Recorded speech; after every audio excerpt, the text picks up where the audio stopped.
Who was the thief? Yes, my bashes, so was Outa Karels. He always made as if he forgot all about what he had done, and he made as if he thought all the others forgot too. Quick.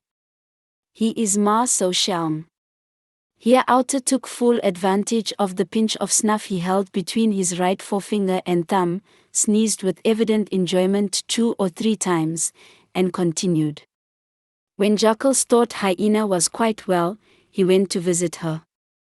It's very dull here in the veld, he said, and food is so scarce, so I'm going to hire myself to a farmer. He'll give me lots to eat and drink, and when I'm nice and fat I'll come home again. Would you like to go too, brown sister? Hyena smacked her lips when she heard about the nice things to eat.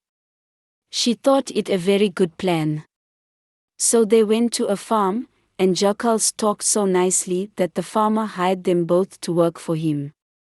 It was a beautiful place, lots of chickens and little ducks, an Afrikaner sheep with large fat tails that could be melted out for soap and candles, and eggs, and doves and pigeons, all things that Jackals liked.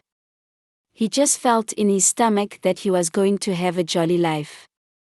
During the day Jackals peeped all about, in this corner, in that corner, and he found out where the farmer kept the nice fat that was melted out of the sheep's tails. In the middle of the night, when all the people were fast asleep, he got up and went quietly, my bashes, quietly, like a shadow on the ground, to the place where the fat was. He took a big lump and smeared it all over Brown Sister's tail while she was asleep. Then he ate all that was left, and yum, and went to sleep in the wagon house. Early in the morning, when the farmer went out to milk the cows, he missed the fat. Leave land. Where is all my fat? He said. It must be that vagabond Jackals. But wait, I'll get him.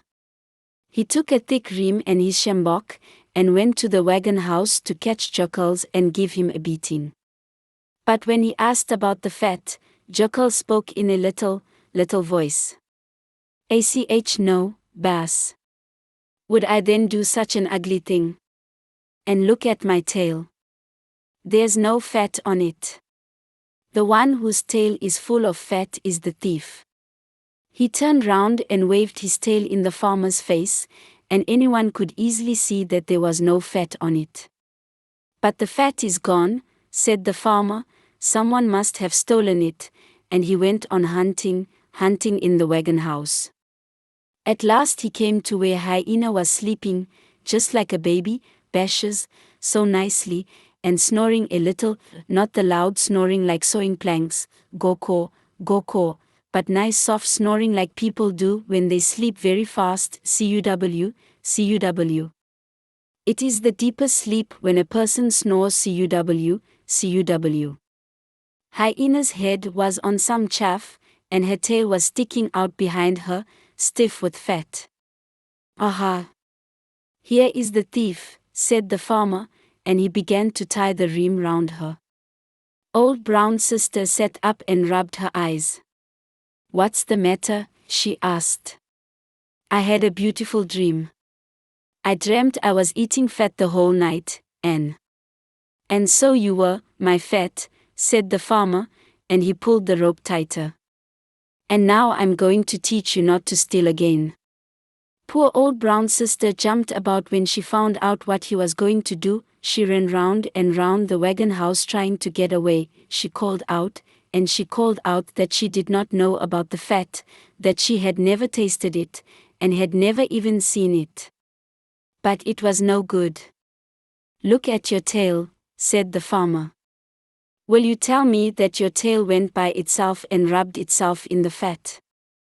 So he tied her to the wagon wheel and beat her, ach. She was quite sore, and she screamed, and at last he drove her away from the farm. Poor old Brown Sister.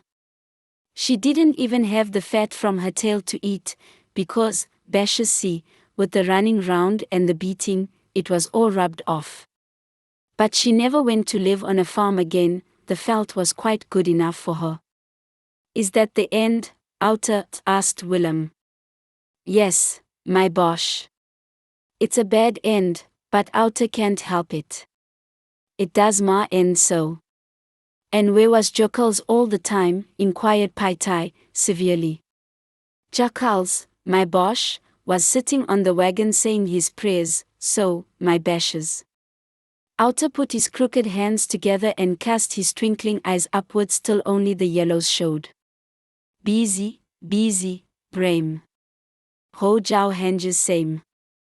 In English, berry, blackberry. Hold your hands together. And every time Hyena screamed, Jackals begged her not to steal again, but to try and behave like a good Christian. But Jackals was the thief, said little Jan, indignantly. He was always the wicked one, and he was never punished. How was that, Outa? A whimsical smile played over the old man's face, and though his eyes danced as wickedly as ever, his voice was sober as he answered. ACH. My little master, how can Outa tell? It is more so in this old world.